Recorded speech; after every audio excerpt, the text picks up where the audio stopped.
All right, in this video we are going to talk about the graph of the cotangent function. So with the cotangent function, we're going to treat this, do the same analysis as we did for the tan function. The first thing is we are just going to generate a bunch of points. And in this case, with the cotangent, we're going to start at 0. And you can see that at 0, if you try to plug 0 into the cotangent function, it's going to be undefined. So let's take a look at that.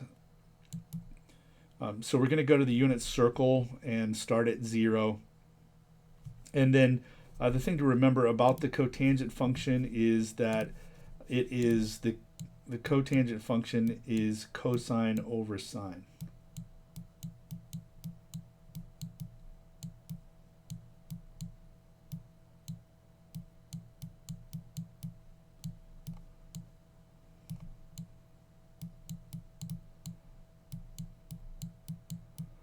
All right, so if we were talking about an x of 0, if we're talking about an x of 0, right, when we go to look at the cosine of 0, the cosine of 0 is going to be 1, the sine of 0 is going to be 0. So that is undefined because we have a division by 0, right? You can't define division by 0 in a way that is consistent with the way division works for everything else. So we just say, hey, that's undefined. That means 0, right, would not be in the domain of the cotangent function. Then so the next point moving up would be pi over 6, right?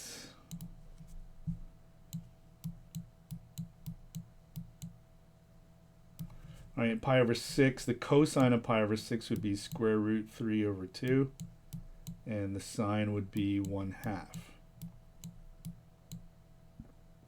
And remember, I'm just getting those by looking at the unit circle, right? The cosine is, for pi over 6, the cosine is square root 3 over 2. That's going to be the first number.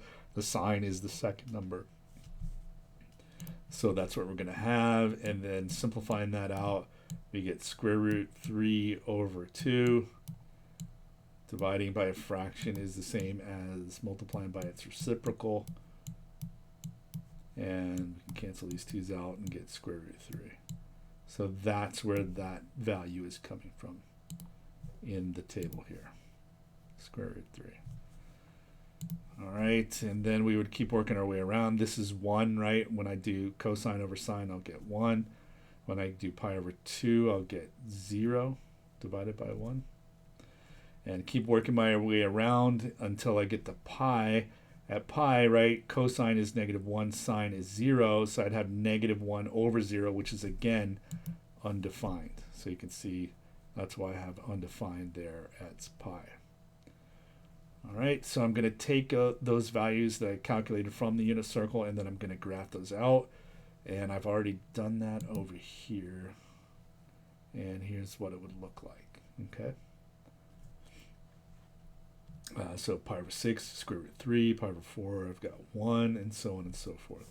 So now you're starting to see the graph of the cotangent function take shape.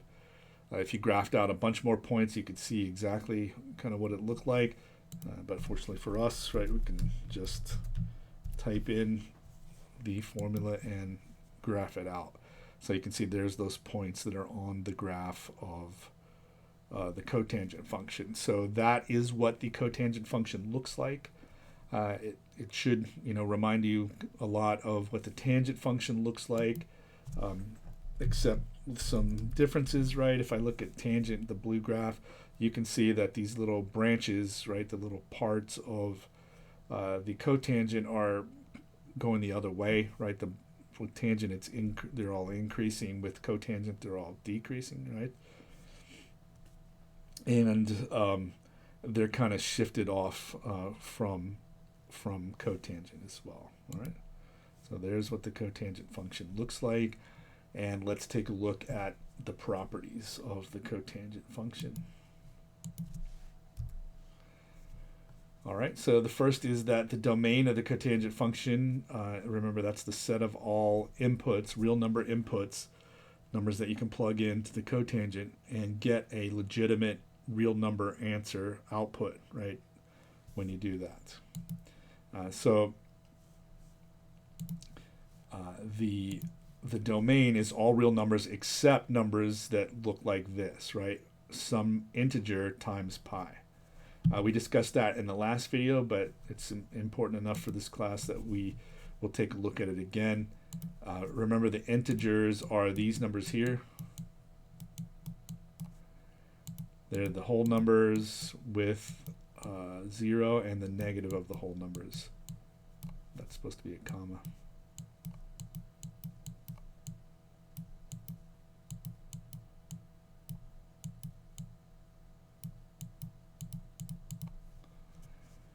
So it looks like that. Our formula was x is not equal to k pi.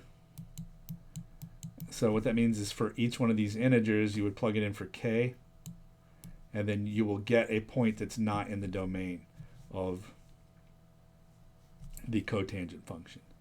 So if I plug 0 in, I get 0 pi, which is just 0.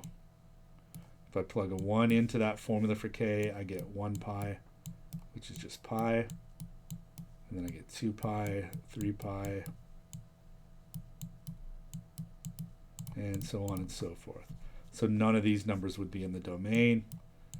If I plug in a -1, I'll get -1 pi, -2 pi, and so on and so forth, right? You get the picture there. So those are going to be those places on the unit circle, right, where the sign is 0, right? And so you're going to have a problem at each one of those places. So if you look, right, you can see there's no function point on the graph here at 0, none at pi, none at 2 pi, and so on and so forth. And in fact, at each one of those points, we have a vertical asymptote.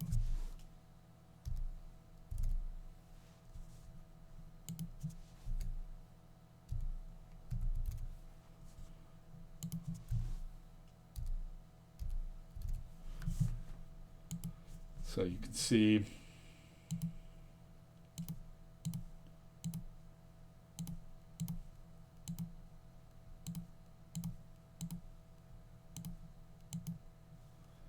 at each one of those places, 0, pi, right? Each place in this list that I drew out, wrote out. You can see I'm going to have a vertical asymptote on the graph, and that's because of that problem.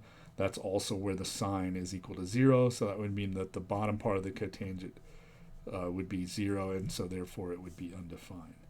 If you try to take the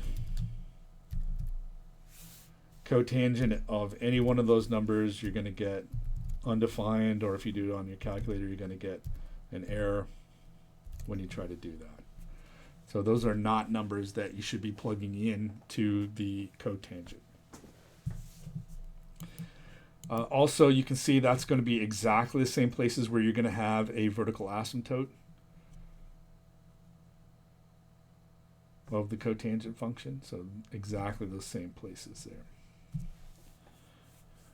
All right, the domain is the set of all real number inputs, right, that lead to real number outputs. And so what the range is all of the possible outputs that you can get for numbers that are in the domain. So what numbers can you get as an output? So the question is, can I plug in a number that gets a 1 as the output? Well, sure you can, because that would be pi over 4, all right? So you get a 1 as an output, and any number that you want to plug in, want to get as an output, you can get that with cotangent, right? So graphically speaking, you can see that these red the branches of the cotangent just keep going up and up, keep getting bigger and bigger here. So any number is a possible output for the cotangent function. All right, and finally, the period of the cotangent function is pi. You can see we started graphing it out at 0 and to pi, and that's really all that we needed to do, right? Because the graph in the next pi units from pi to 2 pi is just a repeat of this part from 0 to pi. And in fact, all of those are, right? to get the graph, right, all you really need to know is how it looks in one period, and then you just kind of move that over. And for the cotangent function, the period is pi. It starts repeating itself every pi units here. So that is just like the tangent function. The tangent has a period of pi as well. Remember, for sine and cosine, their periods are 2 pi. All right, so but for tangent and cotangent, the period is pi. All right, that is about it on this one. In the next video, we will talk about the secant function.